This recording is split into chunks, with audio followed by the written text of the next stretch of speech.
OK, but in their responses to the White Paper, the BMA and Unison and the Royal College of Nursing are concerned about scale and pace. And I know that the Royal College of GPs were concerned that some doctors felt they were perhaps being set up to fail because there was so much change all at once. No, I don't think that's true at all. And I don't think, to be fair to RCGP or Royal College of Nursing or the BMA, they felt that they objected in principle. In fact, I know, because I talked to each of them, I know that they supported in principle the devolution of responsibility to general practice-led commissioning. I think Royal College of Nursing, for example, would say perfectly reasonably general practice-led, but general practice doesn't just mean general practitioners, and they're quite right. You know, the commissioning consortia to that extent have got to be something that embraces a range of disciplines in the same way as any service is multidisciplinary in the health service these days.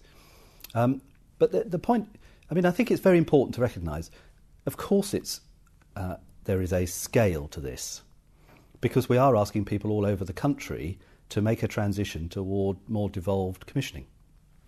But at the same time, when we look back at why people found fund holding wrong, it was in part because half the country was doing it and half the country wasn't. There was a sort of two-tier aspect to this. Well, we're not going to do two-tier, we're going to move together. But we're going to move at a pace which I think is keeping the momentum up, but is not asking people to do things on an unreasonable timescale. I've invited Pathfinder Consortia to come forward. I think by the early part of next year we will have a first wave establishing themselves.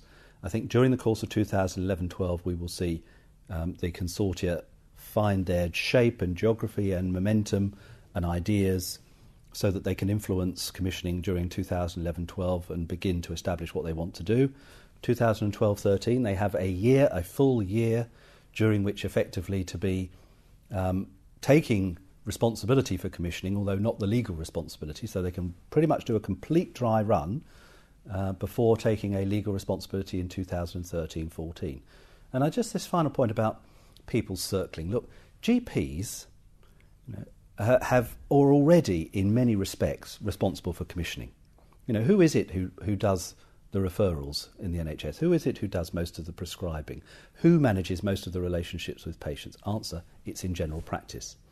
So to that extent, what I'm looking to do is to bring together management responsibilities with clinical care responsibilities. And I'm sure, actually, when they look at it in that point of view, and they're looking for commissioning support, sometimes they will go outside their own consortium, but not always. And they may go to local authority, they may go to charities, the independent sector, they may go to private companies. But that's their decision. There's nothing in this that, from my point of view, requires people to go out and seek private sector support. Primary care trusts were free to do this. What happened? In the last 2 years, we had an 80% increase in management consultancy paid for by PCTs, £346 million. Well, frankly, I don't think we want to carry on down a path where we've got a whole structure of management costing, I don't know what the management costs of PCTs, £1.5 billion, with £350 million of consultancy costs, and none of it actually in a position where it was able properly to make that connection with clinical decision making. So that's what we're going to deal with. And it doesn't mean there isn't support for GPs. There's a lot of support for GPs and their commissioning consortia. It just is, they have to understand that the leadership, the clinical leadership, is essential to making this all work effectively. Dr. Asad Ali, who's a specialist registrar in neurological surgery, is concerned that whilst it's good that you're looking at GP commissioning, you're only looking at one side of the story, that GPs will be talking to secondary care managers and not to secondary care consultants. Are they being left out of the picture? Do you know, that's not my experience at all. Quite the opposite.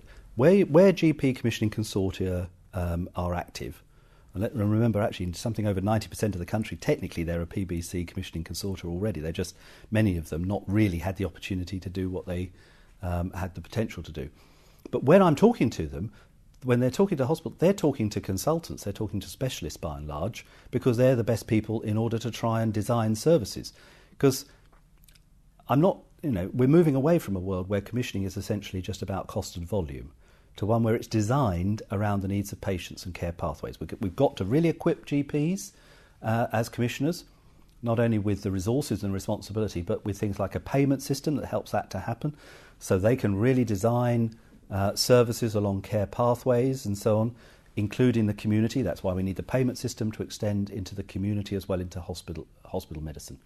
I think we will rapidly see, because of clinical leadership in the community, I think we will rapidly see an adjustment, not least on the part of hospitals, saying the people who are best placed to secure the support of commissioners, and indeed are the people who patients, where they're exercising choice, are going to be choosing, are the specialists in hospital who lead these services, who manage these services.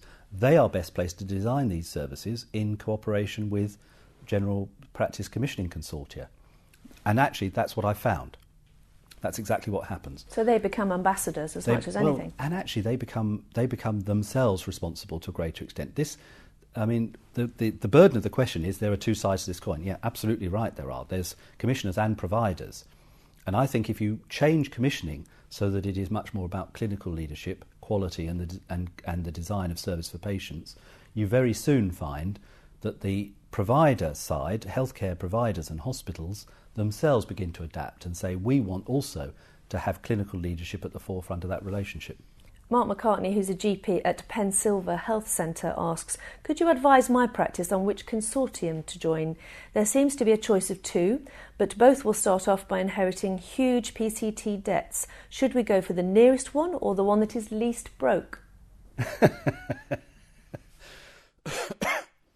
Well, first thing is, I think if I were to give them advice, it would be to say, think first about the relationships you have with other practices, and if there really is genuinely a choice in terms of the geography, then to say, well, with whom do we feel we have the most in common in terms of the way we're approaching the service we provide. I think then secondly, look at the natural geography and say, well, in terms of things like, for example, managing community services and the like, as we do with out-of-hours services at the moment, where do we actually find that we have the most direct relationship in terms of physical management of a service? And then across the country, I would say very often what one is seeing is commissioning consortia that are getting out of the current PCT boundaries or local authority boundaries and saying, where are our natural flows of patients in terms of referrals? That's also quite important from our point of view, because we want, as sets of practices, to feel that we are able to present what is increasingly, as it were, a shared voice to those hospitals or other providers from whom we are commissioning services.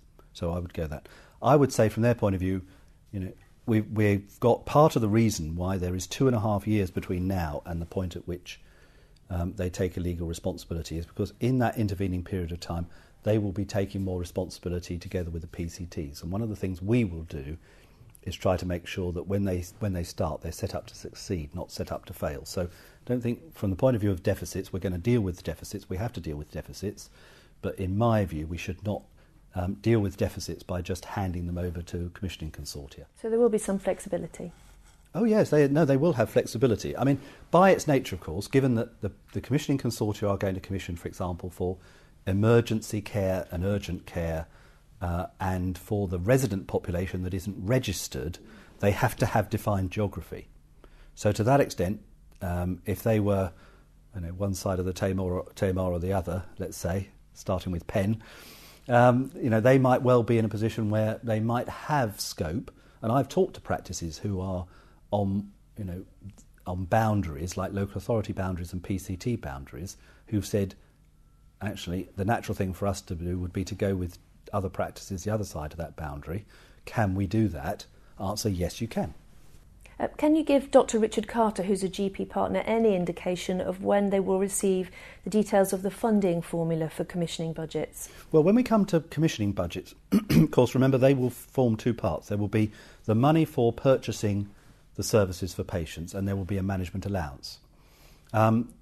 What we would normally do, and will do again this year, is when we come in December to publishing the operating framework, we will publish the PCT allocations for the next year. So to that extent, that's just the normal process by which people can see how the resources are distributed across the country. Now, we've been clear in the white paper that we're moving towards something that is more accurately reflective of the relative burden of disease in each area and those resources. I hope we'll make progress in that direction, and we'll be able to give people a bit of an indication of what that looks like. But I think the burden of Dr. Carter's question really is, what will be the shape of the management resources we'll be able to deploy for this purpose? I think a lot of them are saying we just need as much detail as that as we can now, so we can start making decisions about who we are. I hope before we get to that point in December, we will also be in a position to be able, if not the precise detail, at least to give a clear indication about what level of management resources will be deployed from primary care trusts and other directions. Remembering, we're going to reduce the overall management costs of the NHS. It has been excessive. It has gone up dramatically in recent years, and we have to reverse that. But even once that's taken into account, there are considerable management resources, some of which will be going to the local authorities, but the greater part will be available to support commissioning consortia. There is a lot of concern, though, about what is called the commercialising of the NHS, concern that it will be wasteful of resources and it may end up costing more. Well, the NHS does use private providers now. I mean, if I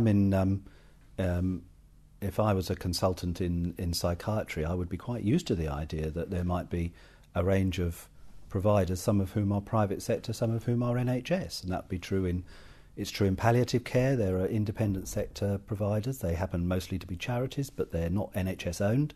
It's true in mental health. I mean, I was in Northampton a couple of years ago, St Andrews in Northampton, large mental health provider, a charity. In my constituency at Neesworth, we've got a medium secure psychiatric unit run by Partnerships in Care. If neurological conditions, if you go to Roehampton, there's the National Hospital for Neurological Diseases. It's a charity. It's not NHS owned. I mean, the idea that somehow everything that is provided in the NHS is provided by an NHS owned institution is nonsense. Most pharmacies are privately owned. We don't exclude them from providing services. Most GP practices are independent, self-employed partnerships, in effect, contracting with the NHS. We don't say, oh, no, you're profit-making, you can't be NHS. We actually say, you're integral to the NHS, an essential part of the way we do business. And what I'm proposing in the white paper is not, in itself, designed to change that fundamental fact, one way or the other. We're not excluding providers. We're saying, if you can provide, be you a charity, an NHS organisation or a private sector organisation, if you can provide the best quality care at the best available price, then it should be available to patients. We've got an obligation to use resources in the best interests of patients. Once again, there are lots of questions we haven't been able to get through, but Andrew Lansley, thank you very much for your time. Thank you.